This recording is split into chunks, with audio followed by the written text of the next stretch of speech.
We're coming to you live for the Built for Tough studio. Boomer Esiason, Greg Giannotti. It's Boomer and Gio on the Fan. Simulcast across the country on CBS Sports Network and wherever you are in the free Odyssey app. Good Thursday morning.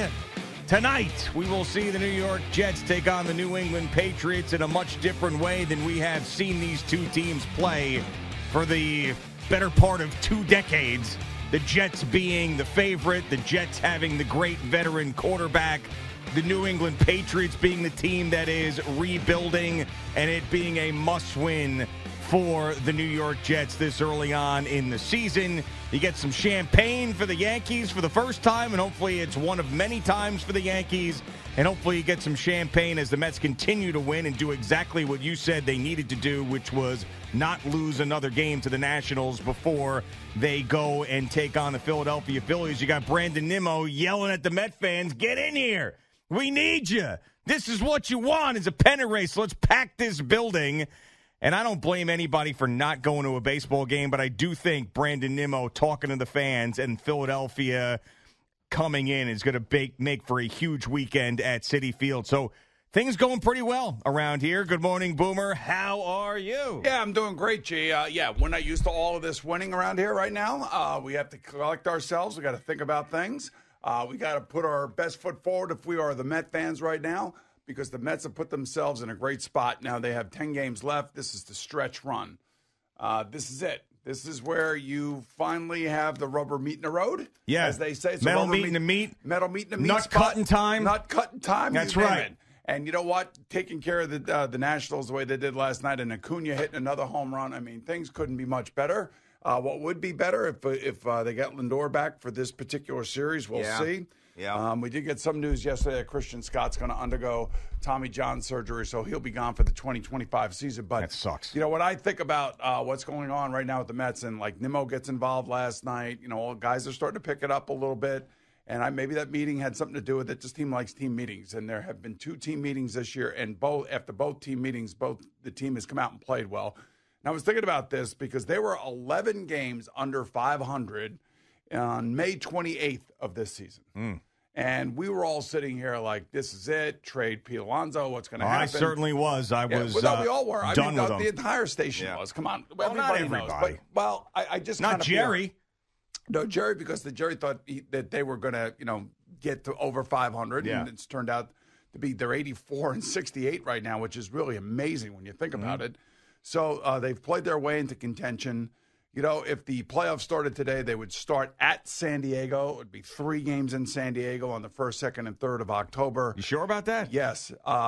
They would be the 4th seed, and San Diego would be the 5th seed. Oh, if they got the 4th seed. I got confused. I apologize. I thought because if they're the 6th seed, they would be facing the Milwaukee Brewers, and that's the thing I've been thinking about because they've been sitting at 6 for a long time. But if it ended today, yes, it would be all right. If they're the 4th seed, they'd be playing San Diego. Oh yeah, great, the Padres. Well, yeah. Let's go. Come on, man. They went out there and they played well against the Padres. They should have taken 3 out of 4 the last time they played. But 2022 is a different story. Right now, it's focusing on the Phillies. It's 1 pitch, 1 inning, 1 game. Yeah. SOB. And listen, This is what we all wanted. This is what we were looking forward to. We were looking forward to a September where both baseball teams gave us something to root for. And, the Yankees clinched their spot into the World Series. Into the playoffs. And by the way, Yankees right now are the number 1 seed in the American League. So after all of this freaking nonsense all year long, you don't have the right to put the team together. You can't do this. Brian Cashman sucks. Well, last night will be the Anthony Rizzo game. Last night was the Julio Rodriguez game because it ended on one of the most bizarre plays you will ever see. And if you didn't stay up and watch it last night, I saw it last night. You saw it live? I saw it with one eye open last night. Oh, my God. You saw that live? Yes. And I was like, holy crap, I have never seen that before. All right. It was the bizarre play of the night. Right, yeah. So all right, a couple of things because now you're just you're giving us everything from staying up, and we will get to. I can't help it. We will get to that game. Up. I got a little 5-hour energy in me. I know. I'm drinking a little coffee right now. I'm ready to rock and roll. 2 of the weirdest plays. I am so pumped up because we got football tonight. The Mets and the Yankees are winning. It doesn't get much better than this. And you know what? Take stock in it, Gio. Take stock. Take stock. I'm taking stock. You know why you need to take stock? because this is like a happy Thursday. It is. Well, hopefully tomorrow's a feel-good Friday, and it better be a feel-good Friday. I mean, a really feel-good Friday. Yeah, we cannot be coming in here talking about the Jets losing to the Patriots. I don't think that we will.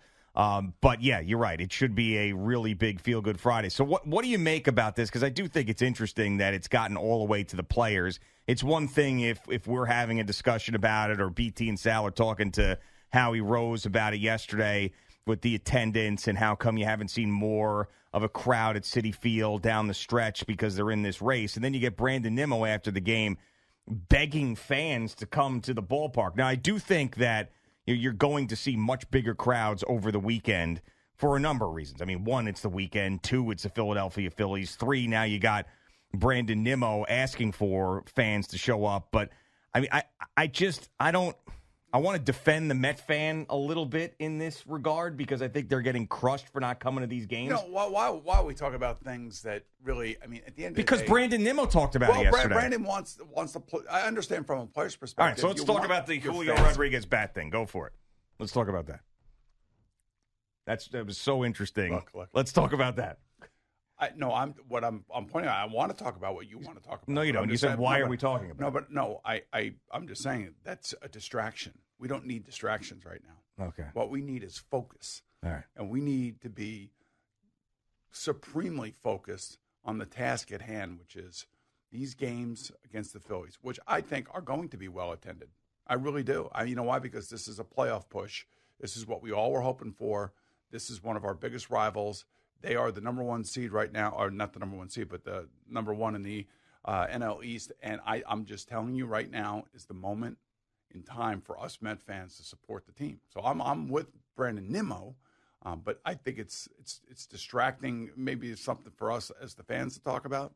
But I just think that you'll see a good crowd this weekend in these 4 games. Yeah, so what I was going to say was that I wanted to defend the Met fan a little bit because they got crushed in 2022. They got crushed last year. The offseason wasn't exciting, and people weren't buying tickets ahead of time to see the Washington Nationals during the week. They just weren't doing that.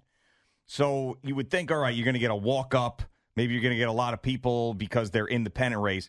No, they weren't doing that. They're waiting. But to act as if they're not going to show up for the Phillies series or they're not going to show up for the playoffs is an extrapolation that's not going to happen. The Met fan is going to show up. They're going to be there. Everything's going to be all right. And then Brandon Nimmo is going to feel like he did it because he's going to look up into the crowd and at these games against the Phillies and be like, man, I told them to come out and they came out. They're probably already sold out. The crowd is already going to be big. But I was annoyed yesterday hearing some of this, like the Met fan doesn't care about the team right now because they're not going to the games, which is just that's a lie. We care. I mean, it's just We're like not going to the games, but we care. Right. I mean, you can care, not want to go to Citi Field to watch the Mets and the Nationals on a Wednesday night after your kids went back to school, right? I mean, it's just that to me. In 2024, it doesn't mean that you don't care about your team if the building isn't completely filled. That's all I was trying to say was that the Met fan cares and don't look at the attendance numbers against the Nationals on a Wednesday in September when nobody expected this team to be good and say that the Met fan's not into the team. The only thing that will impact tonight's game will be the Thursday night game between the Jets and the Patriots. There will be Met Jet fans, and they're going to go. The football fans going to go to see the football game, and they'll probably give their tickets away or not use them or whatever. But that will have an impact on tonight's attendance most likely. But then the weekend, it's wide open pretty much, and they play Sunday night. So the Jets would have already played. The Giants would have already played. I would think Sunday night would be a huge crowd, assuming that game is going to mean something, and most likely it will. And I think that the weekend's going to be fine. I really do. I mean, it's just, I understand what Brandon Nimmo's saying, and I appreciate what he's saying because he wants a raucous home crowd. He wants the players to feed off the energy of the crowd, and I would want the same thing. So I'm good with all of it. I'm happy. I wake up this morning. After getting about 3 hours of sleep, I'm giddy. I mean, because we got a lot of good things going on right now. Yeah, we do, and it's going to get better. I mean, that's the thing is you feel like it's going to get better because the Mets are hot again. They're hitting again, and you hope Lindor comes back. So that's great if you can get him back. These guys are inspired. The Yankees are playing better. They clinch a playoff spot. They have an opportunity now as the Baltimore Orioles are sliding and slipping and sliding to win the division even earlier than they expected. So you expect these things. You expect the Mets to continue to roll, the Yankees to continue to roll, and with the schedule with the Jets as it starts tonight, you expect them to roll and to be 6-1, 5-1, and get off to a much better start than they have in a very long time. Did you see who beat the Orioles last night? Yes, of course I saw who beat the Orioles last night. Michael Conforto. Yep. A little home run. Yeah. A little blast from the past, helping out the New York Yankees. I mean, the Yankees are rolling right now, man. They are rolling. Yeah. And, they only had 3 hits last night, but they're getting great pitching. Yeah, I mean, and you want to talk about a bizarre series. You're right. The two things that you never saw before in your life is a guy getting thrown out at home with the bases loaded and a 3-0 count. And then last night, a guy getting thrown out at third because he thought a play was dead when a bat flies over his head and he doesn't get back to the base. I mean, give Austin Wells and Jazz Chisholm a lot of credit for being aware. Well, yeah, I mean. And what's going on. But do you give them credit for knowing the rules, or do you slam Rodriguez for not knowing the rules? Well, I just say, you know what? This is fundamental baseball, and the Yankees executed the right way, and the Mariners' young player, Julio Rodriguez, was, had a brain cramp. He had a Will Levis. You know what it reminded me of? We talk about Stephen Waldron, who... I mean, you talk about overreacting. Right. What's he doing? Right. What are you doing there, kid? The bat didn't hit you. Like when Stephen Waldron would mark his ball on the green and then walk away really far unnecessarily. That's what I thought of Julio. That's what I thought of Julio Rodriguez. Like he went, like that bat came close to him, but he really like he almost went into the dugout. Like, where are you going, man? Somebody better remind him that the play is live. And and Austin Wells was great. He was Johnny on the spot. And they only see. Here's the thing about the Yankees: they can win a game where they only have 3 hits. Yeah. But which is something they have not done in the postseason when they've bowed out early.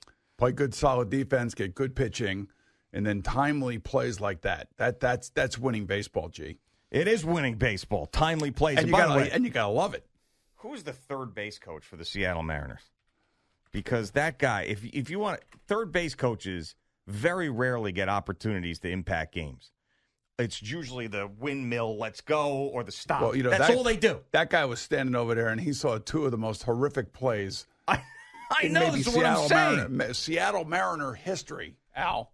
Oh, it's Manny Acta. Manny Acta, you remember him? Of course. Met coach. Right, and then he went to the Nationals to manage them. So this is a couple of really bad days for Manny Acta.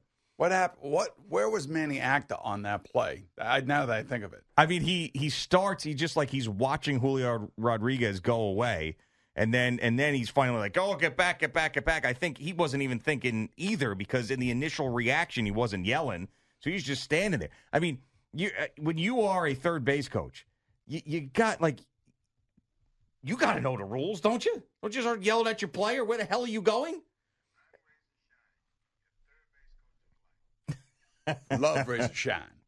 Yeah, this was a dropped ball opportunity here for Manny Acta. He could have stopped, what's his face the other night, who I already forgot his name. Was it Rojas? I forget. From stealing home. What are you doing? Yeah, what are you doing? What are you doing? Hey, what are you doing? And you could have stopped. Rodriguez last night, or got him back to the base, and you blew it. But so the Yankees, they have the champagne last night. They're going to do the champagne again when they win the division. Hopefully champagne after the ALDS, and the champagne after the ALCS, and the champagne and the champagne and the champagne. They're going to the World Series. I mean, I don't know how many times I have to say that. Well, and by the way, I stood tall all through July and August with the same sentiment. About the Yankees, About the Yankees. So I don't want to hear any now all of a sudden you're a bandwagon guy. Well, I'm not. No, I am no. not. I have been, Juan Soto and Aaron Judge are going to take this team to the World Series. Yeah, I'm telling you. Yeah, a lot of Yankee fans, when you've been saying that throughout July and August and the summer and into the fall and all of that, would say you're doing that to try to jinx them. You're being passive aggressive with them, and that's just not the case. You just believe in this team. For 18 years, I've sat here and I've called it like I've seen it. Shut up. I mean, I mean, they got the best record in the American League. I mean, come on. It's not like you're not pandering to them. You're just calling it the way you see it. It's a good team. Last night will be known as the Rizzo game. Yeah, sit on my face, Anthony Rizzo. Mm-hmm. Yep. So you get him involved now. I mean, my goodness. Man, where's DJ LeMahieu when you need him? Look, I'm not trolling anybody. I've firmly believe because of those two players in particular, and there's been some timely plays and time we hit them. They're getting good starting pitching. Their relief pitching, has been okay. As far as a bona fide closer, they don't really have one, but they need to do what the Dodgers do. You got to move guys in and out of there, and you got to play matchups. And I think Aaron Boone's tried to do that, and it's been a little rough for a couple players. But I think overall it has kind of settled down now a little bit. Well, if anything holds them back, because I do think they're going to hit in the postseason this year. If anything holds them back, it's going to be the bullpen. Because I think their bullpen's been good. I know. I know they gave up a home run last night, but I think their bullpen is kind of getting solidified, and they're moving guys around, which I like, which is what they should have been doing, which is what the Dodgers have been doing all year long. Right. Yep. Yeah, I think that most Yankee fans, if they have any bit of anxiousness about this team, it's going to be that. I mean, I think you've got the starting pitching in a place where you're comfortable, and you know that the lineup has got to hit if those guys are healthy. Now you got Judge back on track. It's just, in these critical moments in these games against good teams, what one of those guys, when those bullpen doors open, are you going to be like, you know what, all right, this is our guy's going to shut this thing down. And what I think about, you remember when the Mets went out to Seattle and they got swept? Yeah, it was brutal. There was three of the worst games I ever played this season. It was awful. Yeah. And now look at them. And look at what the Yankees are doing in Seattle. Seattle's falling out of contention. Yeah. Screw the Mariners. And screw you, Manny Acta.